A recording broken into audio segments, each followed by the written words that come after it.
served as the first Assistant Secretary of State for 4 years, where she advised Secretary Kyle Audouin, on policy and legislative matters, and became a certified elections registration administrator in 2021. Secretary Landry's goals include securing a new voting system with a paper component for the state, protecting the security of sensitive voter data, and continuing the agency's high-tech protections. From 2008 to 2019, Nancy served the people of House District 31 in the Louisiana House of Representatives. In her tenure as a legislator, then Representative Landry served on the committees for civil law, natural resources, House and Government Affairs, and education, serving as chairman in her final term. As a state representative, Nancy authored several key pieces of legislation on education, hazing reform, and family law. Secretary Landry is a native of Lafayette and has lived overseas as the proud daughter of a Navy veteran. She is an experienced leader with a great passion for citizenship, civic duty, and participation. Secretary Landry is a graduate of Louisiana State University and LSU's Paul M. Hebert Law Center. After law school, she worked in the online legal publishing company with a company called Westlaw, and she served as the judicial law clerk for the 15th Judicial District Family Court before going on into private family law practice. In private practice, Landry established an award-winning system that provided reduced-cost legal representation for families in crisis. She brings to the office nearly 2 decades of experience working in both the private and public sectors. Secretary Landry is a current resident of Baton Rouge and a proud mother of 2 adult sons. Please join me in welcoming our speaker for today, Louisiana's Secretary of State, Nancy Landry.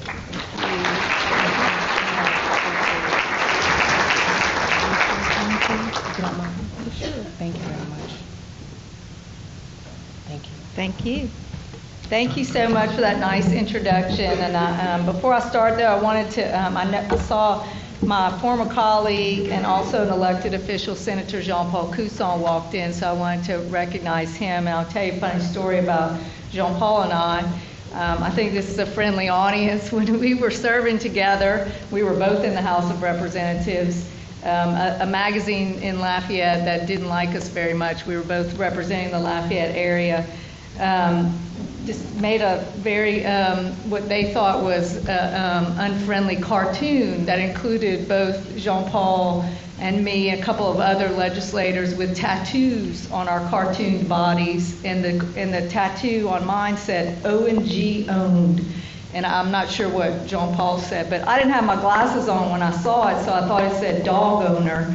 And I said, oh, they called me a dog owner. For once, they're being nice to me. And Jean-Paul's like, no, it says O&G owned.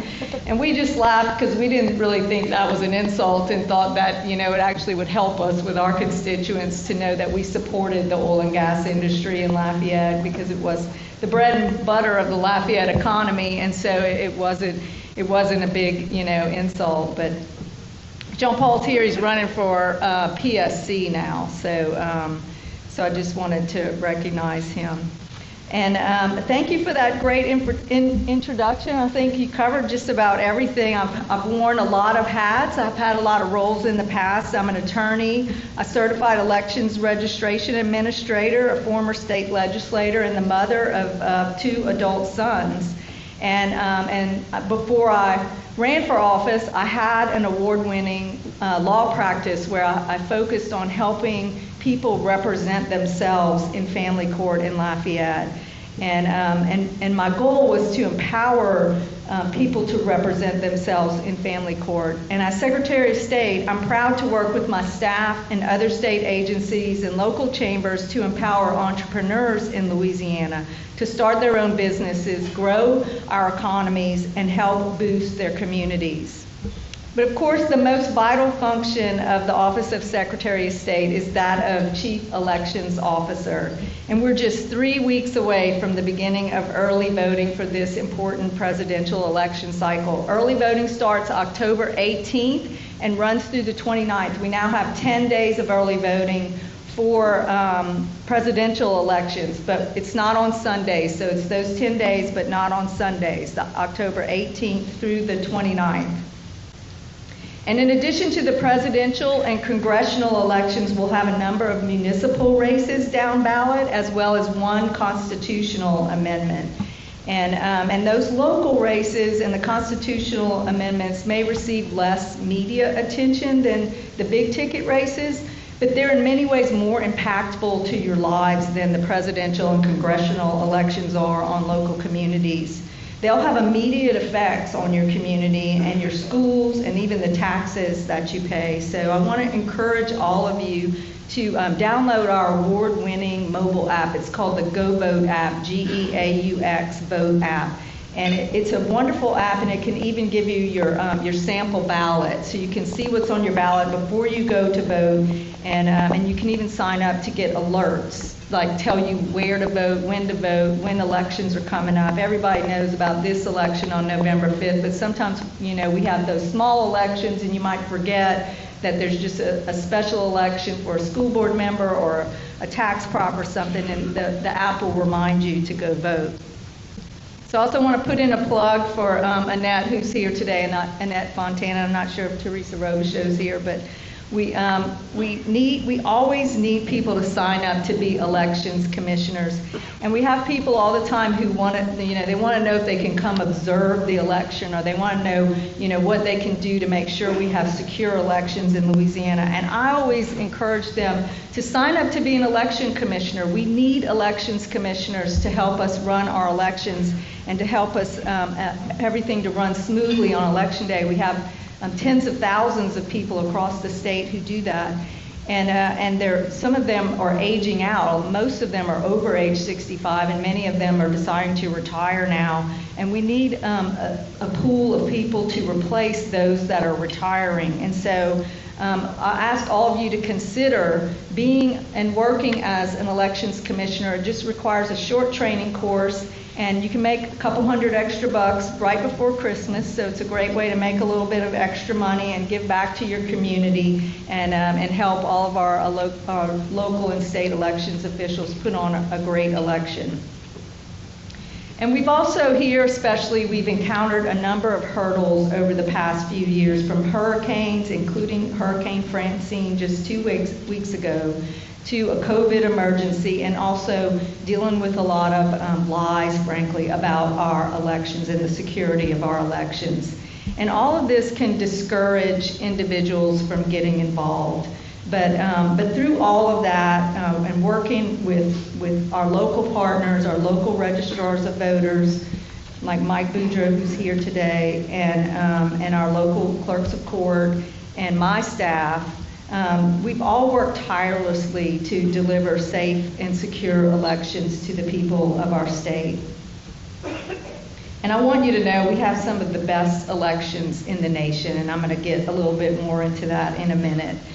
But in the aftermath of some of these devastating storms, the staff at our registrars of voters offices and our clerks of courts offices in the affected parishes, like the parishes here, they work long hours to get ready for statewide elections, and then they have to go home and deal with rebuilding and cleaning up their own homes that were damaged. And so it's very inspiring to me to see their dedication and their tenacity and their love of service. And our state is full of people who put others before themselves, and who want to serve, and who make me so incredibly proud to be among them. And I was talking to some, I think it was Tammy, before the meeting, we were just talking about how we grew up with hurricanes, and it's always amazing to watch the community come together after a hurricane and just clean up so quickly. Like, everyone in the neighborhood comes out, all the kids help, and I can remember the first hurricane I remember is Hurricane Camille, and we didn't even get a direct hit with Hurricane Camille, But I remember school closing, and then as soon as the winds died down, getting out there with the rake and all of my 5 brothers and sisters and me, raking up the yard and getting everything cleaned up. And it's just amazing how quickly that occurs and how quickly the community comes together to help one another. And it really warms my heart and makes me so proud to be from Louisiana.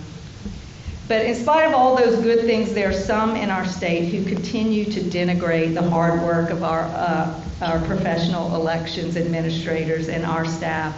And they spread rumors about how our elections work and what role our staffs play in securing the vote in Louisiana. And I consider it part of my task as Secretary of State to counter those blatant falsehoods. And part of my job is reinforcing voters' trust in our elections. And we are ranked actually in the top 10 in the nation in election integrity. The Heritage Foundation ranks us in the top 10 in the nation, and the Electoral Integrity College has ranked us first in the South, actually, and even the Louisiana Legislative Auditor has given us high marks for our election integrity policies and procedures. And I attribute that to what I call the 4 Ps of election integrity. And that's our people, our policies, our procedures, and our physical security of our election equipment. And our people, I've already mentioned many of them. That's my staff, my election staff. We have great professional staff.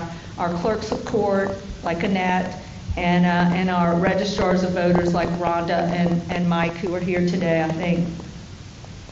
And only our staff, only my staff, the Secretary of State staff, ever programs our machines or performs the maintenance on our machines. We're not like other states where we let vendors touch our machines, and so that's an important part of our security. And then our policies include voter ID laws, where you have to show a voter ID to vote, and our anti-ballot harvesting laws that protect the integrity of our elections. And our procedures include testing and sealing our machines before every election in a public meeting with a tamper-evident seal. And then lastly, the last P of the 4 Ps is our physical security, and that includes having machines that are never, ever connected to the internet, despite what you may hear from other people. And when they're not in use, our machines are kept under lock and key in our secure warehouses. And so those things all together, it's not just one thing, it's those things all together that work to keep our elections safe and secure and allow us to have some of the safest and securest elections in the entire nation. And another important component of the task of reinforcing trust in our elections will be transitioning from our current aging voting system to a new system that meets modern standards, and one that will incorporate a paper component so that we can conduct post-election audits called risk-limiting audits after each and every election. And we're still using equipment. We're 24 years into the 21st century, and we're still using 20th century equipment that was manufactured in the early 90s. And so it's time for us to get a new system. It's time for us to stop putting up barriers to us getting a new system, and it's time to move on and get one. And so that is a priority of my office. But I'm happy we're ranked in the top 10 in the nation in election integrity, but I want us to be number 1 in the nation. And so I encourage all of you to reject the dishonesty and the rumors that you hear, and to trust in and support our incredible election professionals in our state, and only rely on trusted sources for your information about elections. And those trusted sources are the Secretary of State's office, Secretary of State's website, your clerks of court, and your registrars of voters, and also our Go Vote mobile app, which is a great source of information. So I encourage all of you again to get our award-winning app, and you can use it to see your sample ballot, which are already out. So as all of you know, we do more than just elections at the Secretary of State's office. We run 9 museums across the state. We preserve the state's important documents and artifacts with our State Archives Division, and we test and certify notaries public throughout the state. And we run an award-winning commercial division in GoBiz, our one-stop shop for Louisiana's business needs. And anyone who wants to do business in our state files all their paperwork with our office, online or in person, with the assistance of our great commercial staff. In fact, just last year, our commercial division was awarded LED's Hudson and Veteran Champion Award for our effort to contract with small and veteran-certified businesses. We're also frequently recognized for our outstanding customer service, and in this month alone, our staff processed nearly 7,000 online filings, 19,000 annual reports, and responded to over 300 chats, 1,000 tickets, and more than 5,000 calls. And almost all of the feedback we get from our great commercial division is positive feedback. And you know, we do get suggestions to be better, and we're always looking for ways to do better, but most of our feedback is positive. And I want to introduce my Deputy Secretary for GoBiz, who's here today, Quincy Mouton. So Quincy, raise your hand there. So. When users create an account on GoBiz, they have the opportunity to create a business license checklist, and that checklist gives, it points them to other agencies they might need to contact about the permits or licenses that they might need, and it also provides information about potential resources to assist them on their business journey. So both GoBiz users can also sign up for free text and email notifications to ensure that they're up to date on their important filings and information about their business. And we also offer something now called Secure Business Filings, or SBF. It's an optional complimentary service, and it's designed to protect you from fraudulent business filings, which seems to be on the rise, not only in Louisiana, but everywhere. So when you enroll in Secure Business Filings, you agree to approve or reject all future business filings by providing a PIN or personal identification number for every filing that's associated with your business. And this is a great way to protect your business from fraudulent activities, and I highly recommend that all of you take advantage of this free service that we offer. And we continue to work to make it as easy as possible to not only start a business in Louisiana, but to do business in Louisiana. Our department, with input from experts in our commercial division, we work alongside the state legislature to implement regulatory reforms that benefit businesses and reduce red tape wherever we can. One example is the Small Business Protection Act. And that act authorized us to post information about proposed state rules that might affect your industry or affect your business. And we post that on our website, and we also notify interested parties who have signed up to receive it by email, and they get the information right away that there are rules proposed about their industry that might affect their bottom line, and they can have time to comment on those rules before they become final. We continue to look for creative ways to streamline processes through the GoBiz portal, and we invite suggestions from chambers or local businesses on how to improve our registration process. Our office is also making intentional efforts to improve partnerships with other agencies to ensure that the registration processes are streamlined. So we're currently working with the Department of Revenue, and that's Richard Nelson, the Workforce Commission, DEQ, Louisiana Economic Development, and we're working with all of them to help simplify the process and to streamline it and do whatever we can to make the process of starting a business easier. And I'm happy to say that all of these people, the secretaries of all these agencies, have been very, very cooperative and very eager to work with us. And it's kind of a new day in Louisiana to have that much cooperation among agencies. We haven't seen that so much in the past. So I'm really excited about the future and excited about what these partnerships will bring and how they could improve the way that we function. And efforts have effectively made GoBiz a clearinghouse for regulatory changes in Louisiana, and we plan to continue to make small businesses aware of proposed state regulations prior to the regulations implementation. And we're working on a portal that would allow business owners to propose alternatives to burdensome regulations. Our office is keenly aware of the important work that local and parish chambers, like all of you, all the chambers here today, that you provide for the businesses in your area. And we want to partner with chambers like yours to hold more small business listening sessions. We've been holding these listening sessions around the state to gather feedback on state regulations, on permitting and licensing processes, and on challenges that hinder small business growth and operation, and ideas just for general improvement within state government. We've already conducted some statewide chamber tours, and if any of you would like a GoBiz presentation by one of our commercial staff to teach your members or potential business owners about how to register a business with our office, or where to find resources, or even just to do a listening session where they offer us suggestions about how we can do things better and make it easier for them, we can schedule that, and y'all just reach out to us, and we're happy to do that.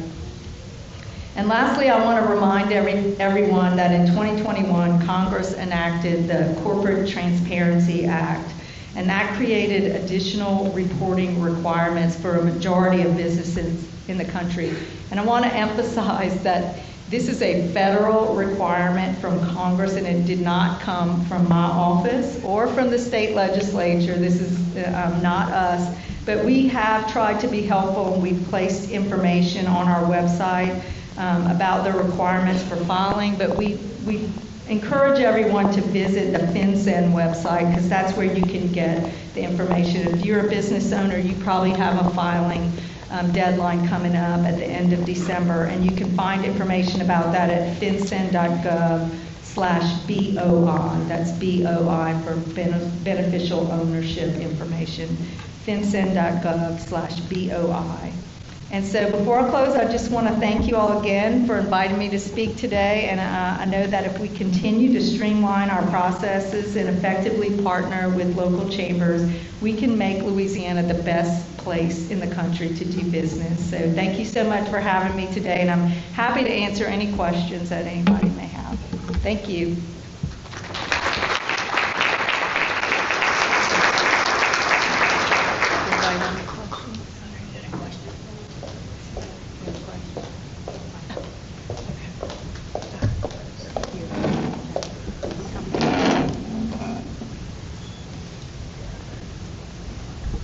Hello. Thank you very much, Secretary Landry, for coming here today.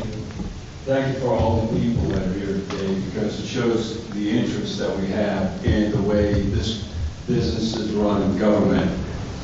Thank you for your intent to address the distrust we all at base feel. So our republic depends on fair and honest elections, and you're here to tell us about how your office is addressing that. And I consider it very healthy for this crowd to be here, for all of us to have, as I do, a base distrust in the honesty of our elections, because it is the fulcrum of the future. If we can't have honest elections, we can't choose our electors, and we can't be we the people. This republic won't work if we can't fairly and honestly elect who we people, I presume, decide to elect. So thank you for understanding that and the wisdom and your experience that you bring to the office. Just one quick question, and that is, I know you and I have spoken, but we have an old equipment. I think just a few days ago it was demonstrated in Lebanon how electronic equipment can be altered, surprisingly. I'm talking about the pagers and the walkie-talkies in the Middle East. So we all know that, I think we know, but I consider electronic equipment to be alterable. So my question, and I will sit down, is what's your most convincing argument of why not just paper. So I share your concern, first of all, about election integrity, as you know, and I've said, multiple times that that is the number one priority of my office, and I want us to be number one in election integrity. But the paper, it depends on what you mean by paper ballots. I fully intend for our next system to have a paper component so that we can have a way to verify the accuracy of our votes and a way to verify the accuracy of the electronic equipment. But most people in Louisiana want us to have modern equipment that can continue to give us accurate results and get those results on election night. And so I feel like having the electronic equipment that is kept under lock and key, that is secured in the ways that I told you about with the 4 Ps, because it's not just about the equipment, it's about your policies and procedures, it's about your physical security, it's about who you let have access to that equipment. And so those things all combined protect the electronic equipment, but also when you have a paper record, you have a way to verify the accuracy of the electronic tabulation. And so that's the kind of system that I'd like to see us have. And studies have shown that hand counting paper ballots is just fraught with error. And the studies show that the error rate is between 8% and 42%, which is absolutely unacceptable, and I think that everybody would agree that's unacceptable. And in some of those cases, even the ballot was much simpler than the ballots that we have in Louisiana. We're not just counting, a student council race. We're counting dozens of races with dozens of candidates sometimes in each race. And then we have multiple ballot styles. So you may live next door to somebody who's in the same congressional district that you're in, and even in the same council district, but you might be in different levy districts or different fire districts. And so, counting different, you might have actually up to 100 different ballot styles in one single parish. And so having to count and then find all the races on all the different ballot styles and hand count them it's just not feasible in Louisiana. And so having a modern system with a paper backup that allows you to verify, they both provide a check on each other and allow you to verify. I think it's the best system. It's the most efficient and safe system, I think, and that's what I would like to see us get in the future. So thank you for your question. And like I said, we want to conduct risk limiting audits after every election, and we'll be able to do that when we have the new system. Any other questions? That's a good question, Mr. Chairman. Annette? Thank you for coming today and educating all of us. My question is, I want you to explain the new change in voter registration cards that the legislature enacted at this past session. I'm referring to, you have to file paperwork, you can only get so many cards, you have to bring those cards signed, and you got to bring even the extra ones that you take from the registrar's office back. So I'm like, I understand their point, but it's kind of like they pushing a little too much to make it like the cards are made of gold. So would you elaborate and explain that to everyone, please? So he's talking about a new law that was passed by the legislature that we had a voluntary system when someone's conducting a voter registration drive that they would give us their name and phone number and acknowledge the laws surrounding voter registration drives when they picked up the packets or the registration forms. And the legislature made that rule, that law, that voluntary rule mandatory. So now when you're conducting a voter registration drive, you have to give the registrar your name and phone number and acknowledge that you've received the packet that has a list of the laws that you have to follow.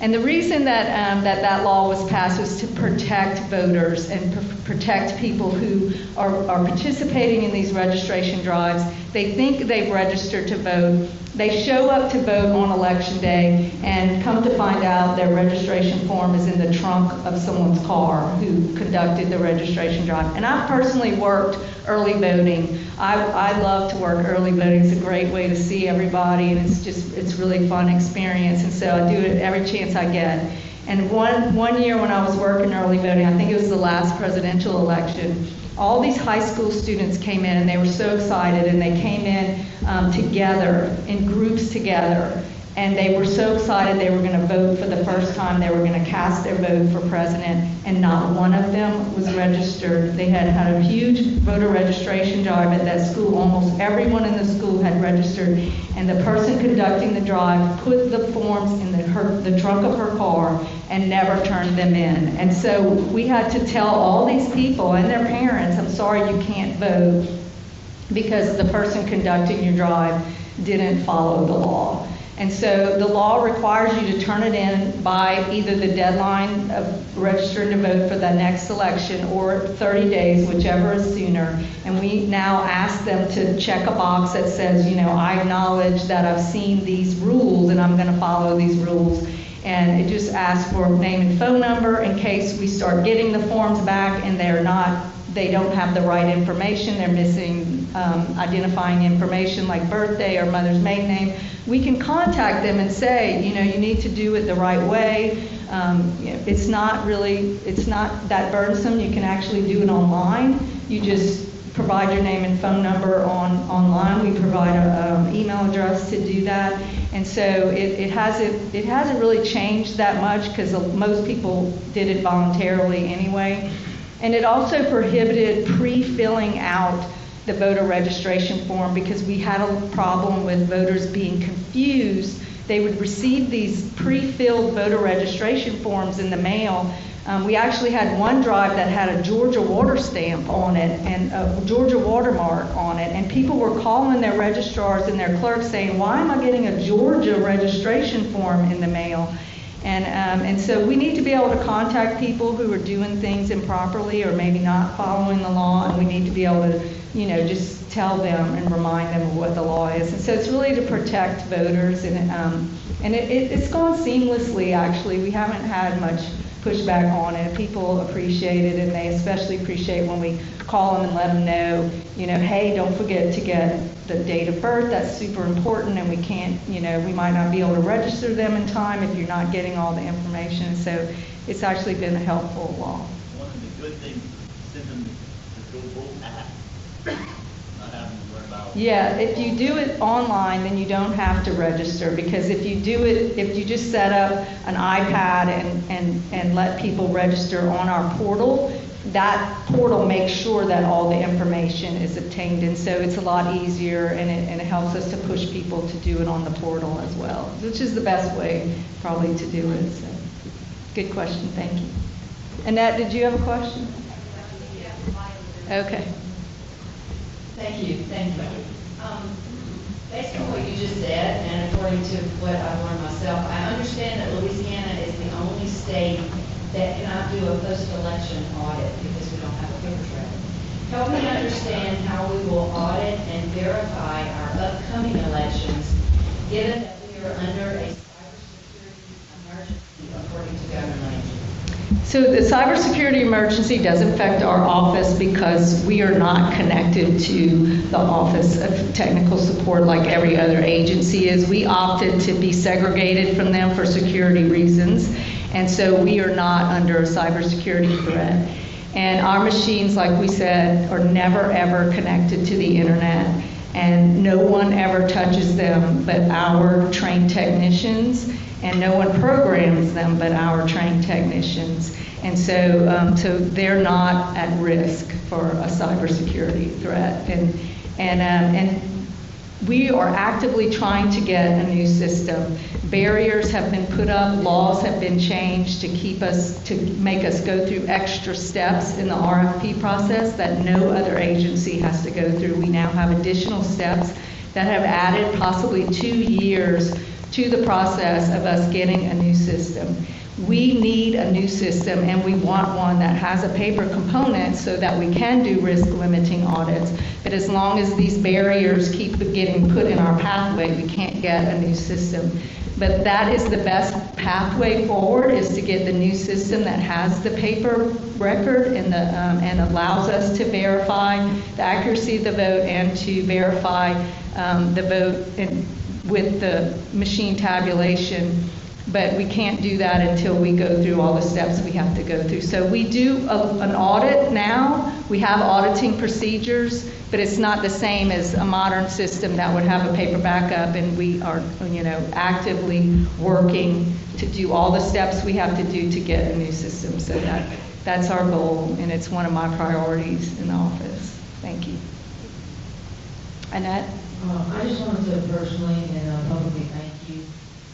Some of you in the room, excuse me, it's been a busy couple of 2 weeks for us. We had to relocate the clerk's office and the food parish in Thibodeau. We had water on all 3 floors of the annex building. And I wanted to thank Secretary Landry because she called us immediately after she found out what was going on in our parish. And a lot of you don't necessarily realize that in the clerk's offices, myself, Ms. Teresa Rocher was here, as well as Mike Boudreaux is here, Ron is here, Registrar Terrebonne. We don't just get on the internet and communicate with the Secretary of State's office. We have secure networks, we have procedures, we have secure lines, we have a whole separate way that we communicate any election information to the Secretary of State's office, and that involves a lot of things. And of course, us relocating, that involved a whole lot of things to get those things reestablished, because currently we're training commissioners, we're doing election work with 3 weeks left. So I just wanted to let everybody know that Secretary Landry is fully invested in our area. She contacted us. We established a way to communicate with the Secretary of State. We're putting the final touches on the remainder of what we need to do with that. But the Secretary actually personally reached out to the people that we needed to get some work done. It was not, sometimes when you try to get things done, people don't hurry, right?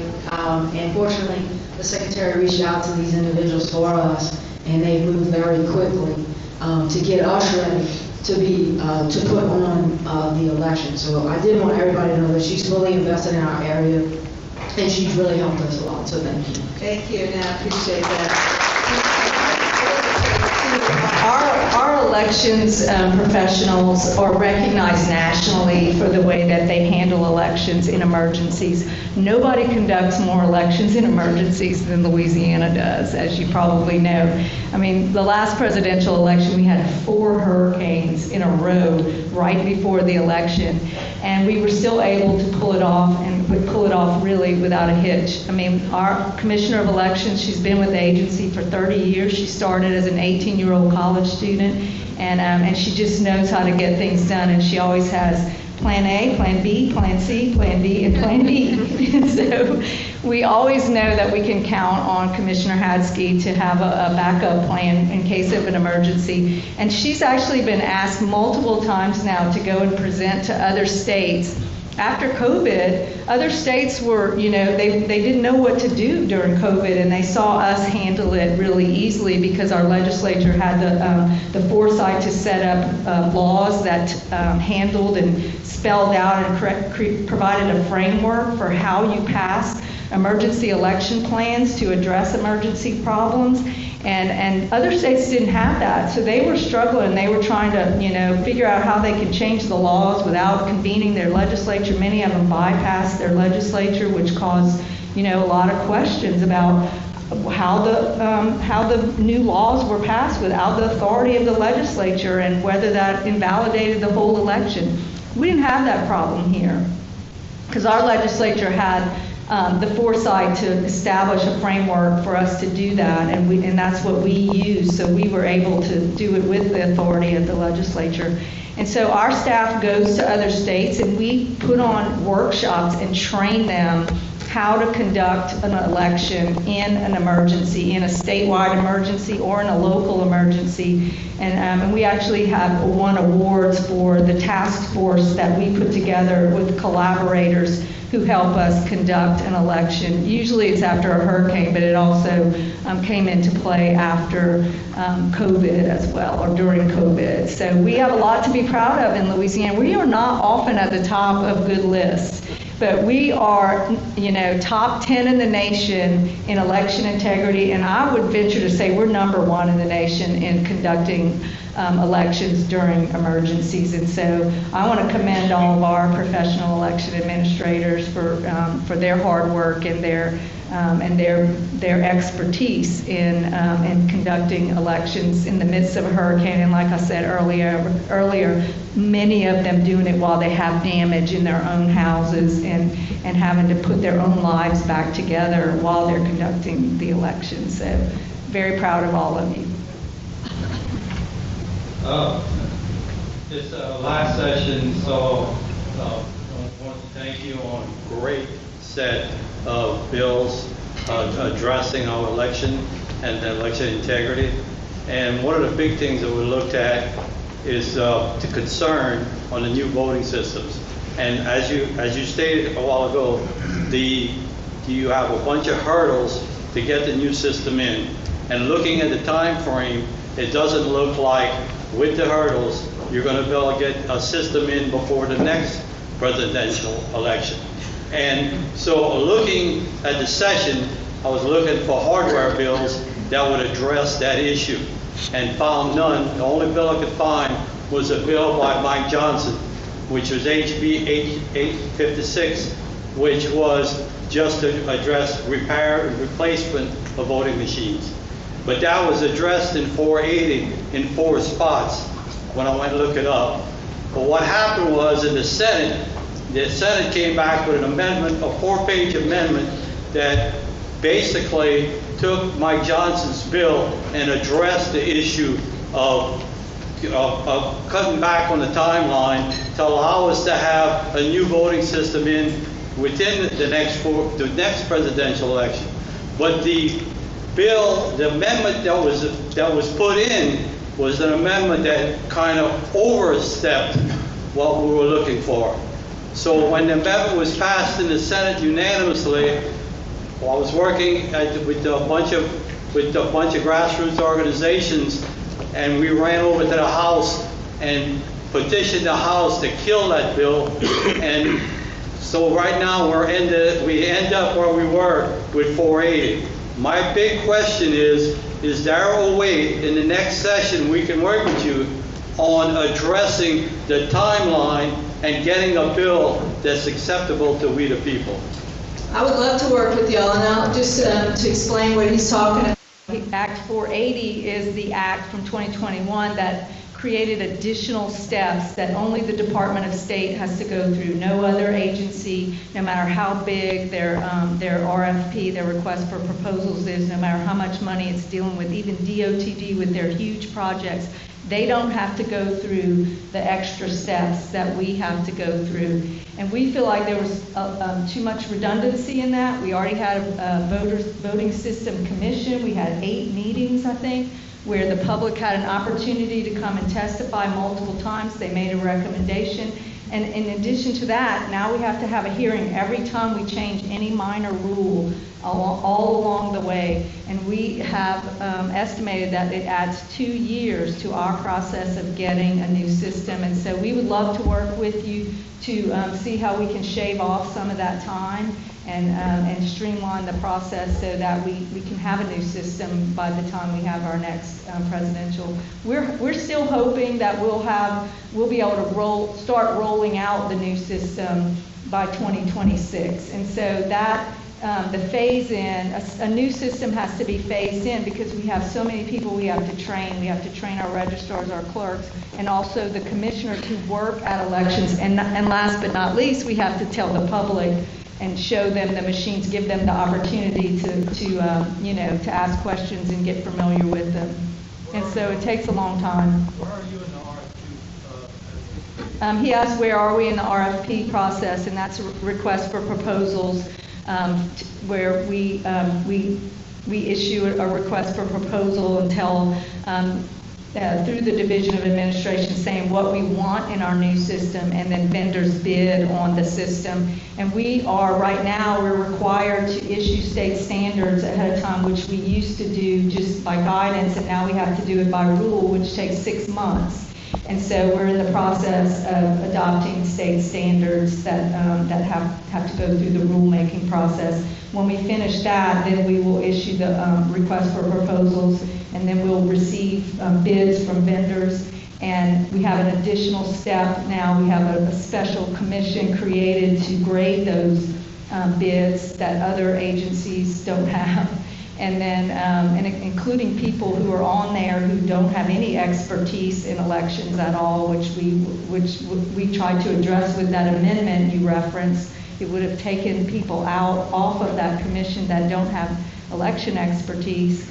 And so, you know, we're at the very beginning of the process, but we have been going through it. We've been working through it for, you know, since I took office in January. We've been super busy. We had a, you know, special session a week after I got sworn in, and then we had another special session and a regular session, and then we had the presidential preference primary election. So, but in between all of that, we have been working on it, and so we're plugging away, but it is going to be a while. It's a process, and we want to make sure we get everything right so that this one is not set aside like the last ones have I been. think it'll be out before the next legislative session. I do not think it'll be out that soon, but you know, he asked if it would be out by the next legislative session, which is in April, and I don't think it will be out that soon. But maybe, I don't know. We are working with, you know, elected officials, and we've been talking with the governor, and so we're trying to figure out ways that we can address it, because our equipment is very old, and we don't have parts for it anymore. And so when we need another part, we have to cannibalize another machine. And if we have to keep cannibalizing machines, it's going to make our lines longer, because we're going to have to reduce the number of machines that we have in polling locations. And so we really, really need to get a new system, and we don't want to put up any more barriers to us getting a system. We're committed to transparency. We've already been very transparent, and a lot of this is just redundant. It's not necessary, and it's just causing us red tape and delays that we just can't afford to delay it anymore. So thank you. We would love to work with you on that. All right. No more? Thank y'all so much. I appreciate it. It's a great question.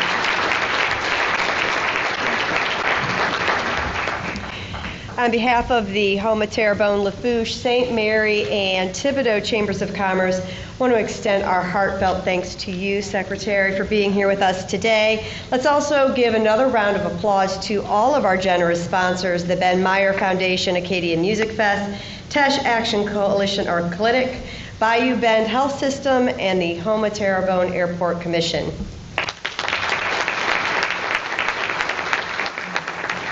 Special thanks to Cypress Columns for our delicious meal today, and to all of our chamber representatives for organizing this wonderful event.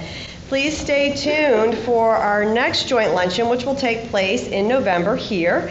If you are interested in being a lunch sponsor, please feel free to contact one of our chambers for more information, and don't forget to register for the luncheon. As we wrap up, we'd like to invite our speaker, chamber board chairs, chamber quick photos. Thank you all again for attending today's luncheon. Wishing you safe travels back to the office or home. Thank you. Thank you so much.